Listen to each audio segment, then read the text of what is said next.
আছেন। আপনাদের আজকে যে ভালোবাসাটা আমরা পেলাম পুরো টিম, আশা করি আমরা বাকি যে 4টা ম্যাচ আছে স্টেট রাউন্ডে এবং নকআউটে ফাইনালে ইনশাআল্লাহ 6টা ম্যাচই আমরা চেষ্টা করব 6টা জিতে আনবিটেন চ্যাম্পিয়ন হওয়ার জন্য ইনশাআল্লাহ। আপনারা সবাই দোয়া করবেন রংপুর রাইডার্সের জন্য এবং আমি আশা করি যে আমাদের রংপুর রাইডার্সের ওনাররা হয়তোবা নেক্সট 2-3 বছরের মধ্যে রংপুরে যেন আমরা বিপিএল এর ম্যাচ খেলতে পারি, ইন্টারন্যাশনাল ম্যাচ খেলতে পারি, এটাই আমার চাওয়া থাকবে। As a x captain player এখন রংপুর রাইডার্সের অ্যাসিস্ট্যান্ট কোচ হিসেবে আছি। আমার আপনাদের হয়ে ওনাদের কাছে এটাই চাওয়া থাকবে যেন এই স্টেডিয়ামটা যেন ইন্টারন্যাশনাল মানের একটা স্টেডিয়াম তৈরি করেন,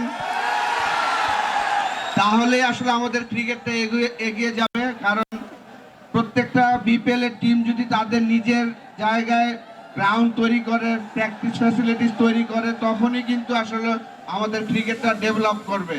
তো আমাদের জন্য সবাই দোয়া করবেন। ধন্যবাদ। আজকে আপনারা যে ভালোবাসাটা দিয়েছেন আমাদের সবাইকে, আমি আশা করি বিশেষ করে নাহিদ রানা ইয়াংস্টার ও আরো 10-12 বছর খেলবে ইনশাল্লাহ। ওর জন্য দোয়া করবেন, ও যেন সুস্থ থাকে, সেটাই আশা থাকবে। বাকি সবাই আমাদের এই টিমের সবাই যেন বাংলাদেশের হয়ে ভালো খেলেন সামনে, এটাই আশা থাকবে সবার জন্য।